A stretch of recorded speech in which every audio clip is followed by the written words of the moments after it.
Bulldozer দিয়ে ওয়াকফের দখল হওয়া জমি ভাঙতে পারবে না, বিধানসভায় এমনটাই জানালেন মুখ্যমন্ত্রী মমতা বন্দ্যোপাধ্যায়। এই ওয়াকফ বিলটি সারা দেশের ওয়াকফ সম্পত্তির স্বচ্ছতা, জবাবদিহিতা এবং পরিচালনার জন্য ওয়াকফ আইন সংশোধন করতে চায় কেন্দ্র সরকার। ওয়াকফ বিল নিয়ে কেন্দ্রের বিরুদ্ধে সুর চড়ালেন মুখ্যমন্ত্রী মমতা বন্দ্যোপাধ্যায়। বৃহস্পতিবার বিধানসভায় তার অভিযোগ, ওয়াকফ নিয়ে রাজ্য সরকারের সঙ্গে কোনো আলোচনা করেননি কেন্দ্র। ভারত একটি ধর্মনিরপেক্ষ দেশ এবং দেশে যুক্তরাষ্ট্রীয় কাঠামো রয়েছে। একথা স্মরণ করিয়ে দিয়ে মমতা ব্যানার্জি জানান, এই বিলের বিরোধিতা করবেন তারা।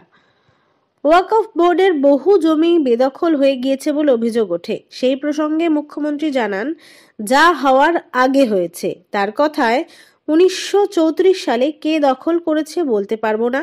তারপরেই বুলডোজার নিয়ে সুপ্রিম কোর্টের সাম্প্রতিক রায়ের প্রসঙ্গ উল্লেখ করে তিনি জানান, জবরদখল সরাতে তার প্রশাসন যখন তখন বুলডোজার পাঠাতে পারবেন না। বৃহস্পতিবার বিধানসভায় মমতা ব্যানার্জি বলেন, কোনো ধর্মের ওপর অত্যাচার হলে মানব না, অন্য কোনো দেশে কোনো ধর্মের ওপর আক্রমণ হলেও মানিনি। ওয়াকফ বিল নিয়ে মুখ্যমন্ত্রীকে প্রশ্ন করেন বিজেপি বিধায়ক শিখা চট্টোপাধ্যায়। মুখ্যমন্ত্রী জানান, জমি দখলের বিষয়টি ওয়াকফ বোর্ডের ট্রাইব্যুনালকে জানিয়েছি। বেহাত হওয়া জমি উদ্ধারের জন্য নোটিশ দেওয়া হয়েছে বলেও জানান মুখ্যমন্ত্রী মমতা ব্যানার্জি। কেন্দ্রের ওয়াকফ বিল 2024 নিয়ে তৃণমূল স্পষ্ট বিরোধিতা করেছে। তৃণমূল সূত্রে খবর, মুখ্যমন্ত্রী সিদ্ধান্ত নিয়েছে বিধানসভার চলতি অধিবেশনেই এই সংক্রান্ত একটি বিল পেশ এবং পাশ করাবে তার সরকার।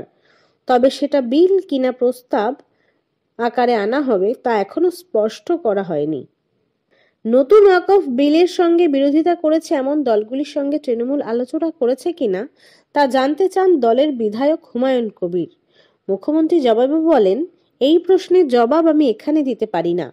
তিনি এও জানান যে বিরোধিতার ক্ষেত্রে তৃণমূল নেতৃত্ব দিয়েছে, তার সঙ্গে অন্য দলগুলিও রয়েছে। ওয়াকফ আইনের প্রয়োজনীয় পরিবর্তনের উদ্দেশ্যে সংসদের গত অধিবেশনের শেষ পর্বে সংশোধিত ওয়াকফ বিল এনেছিল মোদী সরকার। বৃহস্পতিবার সংসদে এই আইনটির মেয়াদ বৃদ্ধির প্রস্তাব আনা হয়েছে। যৌথ সংসদীয় কমিটির বৈঠক এই ওয়াকফ বিল সংক্রান্ত আলোচনাতেই বিজেপি সাংসদ অভিজিৎ গঙ্গোপাধ্যায়ের সঙ্গে তর্কাতর্কির পর ক্রুদ্ধ হয়ে কাচের বোতল ভেঙে ফেলেছিলেন তৃণমূল সাংসদ কল্যাণ বন্দ্যোপাধ্যায়। কাচের বোতল ভেঙেই নিজের আঙুল নিজেই কেটে ফেলেছিলেন তিনি। ব্যুরো রিপোর্ট, ক্যালকলিং টিভি, কলকাতা।